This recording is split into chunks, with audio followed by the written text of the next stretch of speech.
আল্লাহ তালা কোরআন শরীফের মধ্যে 82 বার বলেছেন, হে বান্দা, হে আমার বান্দি, তোমরা নামাজ আদায় করি। এই নামাজ এতই একটা গুরুত্বপূর্ণ ইবাদত। এই কলিমা পড়ার পরে গুরুত্বপূর্ণ ইবাদত হচ্ছে মুসলমানের জন্য নামাজ। সেই নামাজের দায়িত্ব আল্লাহ পাক আমাদের দিয়েছেন। যদি আমরা আদায় না করি তাহলে কিয়ামতের দিন কঠিন শাস্তি ভোগ করতে হবে। এই কারণে আমরা প্রত্যেকে দিনে 5 বার যাতে নামাজ আদায় করি। সেই গুরুত্বপূর্ণ ইবাদত থেকে আমরা বঞ্চিত হলে নবী সাল্লাল্লাহু আলাইহি সাল্লাম বলেছেন যে নামাজ ছেড়ে দেশে কাফির পর্যন্ত হয়ে যায়। কত কঠিন কথা। আর আল্লাহ নবী বলেছেন যে বেনামাজি এত খারাপ জিনিস। বেনামাজি রাসূল সাল্লাল্লাহু আলাইহি সাল্লাম একদিন রাস্তার দিকে যেতেছিলেন, এমন সময় একটি কুকুর তাকিয়ে আছে। জিজ্ঞাসা করে বললেন, হে কুকুর, তুমি কেন মুখ লুকিয়ে থাকো? বলল, হে আল্লাহর নবী, আমি বেনামাজি দেখলে আমি আমার মুখকে লুকিয়ে রাখি, বেনামাজির মুখ দেখতে চাই না।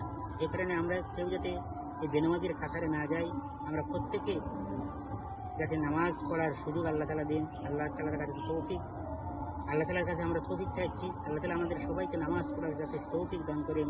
এই নামাজ একটি গুরুত্বপূর্ণ ইবাদত। যে নামাজ থেকে বঞ্চিত সে বড় হতভাগ্য, আর যে নামাজ আর আমল করতে পারছে সে বড় সৌভাগ্যবান।